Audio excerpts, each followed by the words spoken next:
In today's competitive marketplace, understanding consumer unconscious behavior is crucial for companies aiming to target their ideal audience effectively. This research focused on intricacies of the nervous system and behavioral economics to eliminate the subconscious mechanisms influencing consumer decisions. By examining the electrical activity of neurons, the role of the limbic system in emotional responses, and the principles of behavioral economics, the study provides insights into how companies can identify and engage to their target market. This research explores the dominance of unconscious decision making through platforms such as TEDxBlaine and academic resources like PubMed. With up to 95% decisions made without conscious awareness, behavioral economics concepts, including cognitive distinctiveness, normative economics, and loss aversion, shed light on factors shaping consumer preferences and choices. Furthermore, the work of behavioral economist Richard Thaler on nudging and choice architecture offers strategies for guiding consumer decisions without infringing on anatomy. By leveraging these insights, companies can craft advertisement and marketing strategies that resonate with the subconscious, effectively influencing their purchasing behavior. This research also emphasizes the importance of ethical considerations in neuromarketing and behavioral economic practices, advocating for transparency, privacy, and informed consent. Ultimately, by integrating neuroscience, psychology, and marketing principles, companies can navigate the complex landscape of consumer behavior, better identify and engage target market, leading to improved target effectiveness and long term success. Hi, my name is Hannah Roswell, and today we will be exploring the unlocking consumer minds and neuromarketing and behavioral economics approach. So let's get into why I am so fascinated with the intersection of behavioral economics, neuromarketing, and behavioral con- consumer. So, specifically looking at the ideas of nudging and choice architecture leveraged by effectively in marketing strategies. So, let's talk a little bit of why I started this research in the first place. I was on a business trip to California earlier this year. As I was in the van on the way to the conference, I was eager to talk to Professor Rob about the ideas of the consumer market and how I think that they are bogus. He suggested I look deeper into this question of how do we actually receive marketing?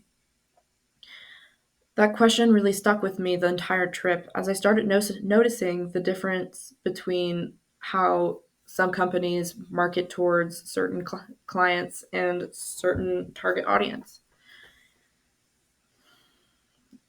I looked into ways of how the brain was affected and how your eyes track certain things unconsciously. I originally thought about the idea of focusing on con artist brains, but I found that that was sort of hard to find and hard to get someone to be willing to let me look into their brain and their eyes. I started looking into more of the overall consumer by testing random people with quick eye tests. So let's look into the first corner, nudging and choice architecture. So let's start by understanding the concepts of nudging and choice architecture. Nudging involves subtly influencing people's decisions by framing choices, while choice architecture designs environments to guide decision making. So, in marketing, these techniques are powerful tools for engaging specific consumer personas. So, looking at the overall idea, I focused this whole research on corporate companies, and I believed that it would affect us in a very positive way. Specifically, looking at in marketing, these methods are used to engage specific personas effectively. Tailored messaging simplified choices, visual cues, improving engagement, increasing conversations, enhancing experience, and promoting adoption, all applied by nudging ethically, um, provides a different kind of outlook on the way we affect our audience. Some of the bigger ones to look into is the tailored messaging, craft tailored messages that resonate with consumer motivations, nudging them towards their desired actions, and presenting clear and simplified choices to reduce decision fatigue and increase conversations, using visual cues strategically to influence a perception of behavior much deeper. So, how this will benefit larger companies is by aligning the strategies with behavioral tendencies as we improve engagement and enhance customer loyalty. Optimizing choice architecture leads to higher conversation rates, direct impacting the business outcomes. Providing clear choices of creative, positive user experience by boosting satisfaction and retention. Nudging also encourages the adoption of new products, services drove through growth and innovation. Then let's look quickly into the idea of ethical considerations. It's important overall to have that transparency with our customers as we are to build trust with our consumers, but and we also want to promote beneficial behaviors like sustainability by contributing positively to the society. So, kind of understanding neuromarketing insights. So, kind of looking at right here. So, neuromarketing technologies such as EEGs and eye tracking provides deeper insights into subconscious decision making, effectively consumer journeys. This understanding transforms how we approach marketing strategies. So, kind of looking deeper into this, we are focusing on the idea of ethical considerations. We're looking at the idea of advancements in neuromarketing technologies like increasing importance of the ethical considerations, embodying cognition suggests that the body's organisms influences its understanding of the environment. Then kind of looking into the overall idea of behavioral economics principles. Quick little side note, kind of an overall idea of what behavioral economics is combining economic theory and psychology to explore why people make irrational decisions.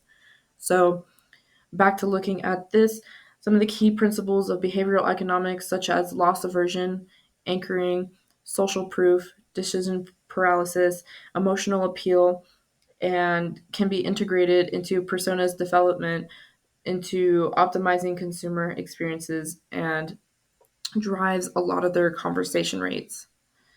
So, one of the bigger things that we are looking at here is the overall idea of structured tests. We're looking at eye testing, which is one of the biggest ones that I did. I ended up having about around 100 people take eye tests, and some of the bigger like findings was the idea of the way their eyes are moving, and it noticed about 10% of people would look directly into the center, about 5% were looking into a corner, and about 20% had an L shape, and then about 35% of people had an overall arch. So, from my understanding of still continuously trying to figure out the unconscious and really straying away from the normal target market analysis that we normally do and starting to look into the differences of targeting the audience. So, how can we target the audience? Well, such as behavioral economics principles, looking into loss aversion, addressing potential losses in your persona to influence decisions, as people are more sensitive to losses than gains. Anchoring is to use positive anchors early in the persona's guide to have a positive journey. Social proof, including testimonies and reviews to enhance credibility and influence their decisions. Decision paralysis is simply choices of the persona to prevent decision overload, which kind of happens a lot when you're looking at a lot of bigger websites with the idea of how it affects a lot of people. Um, Integrating these principles into persona development can tailor messages aligned to cognitive biasness and emotions. So, overall, in conclusion, thinking outside the mind starts by diving into the realm of unconscious decisions with realization of using both neuromarketing and behavioral economics as a toolkit for companies to better um, apply nudging and integrating a newer power of understanding and relating to the unconscious mind. Thank you so much.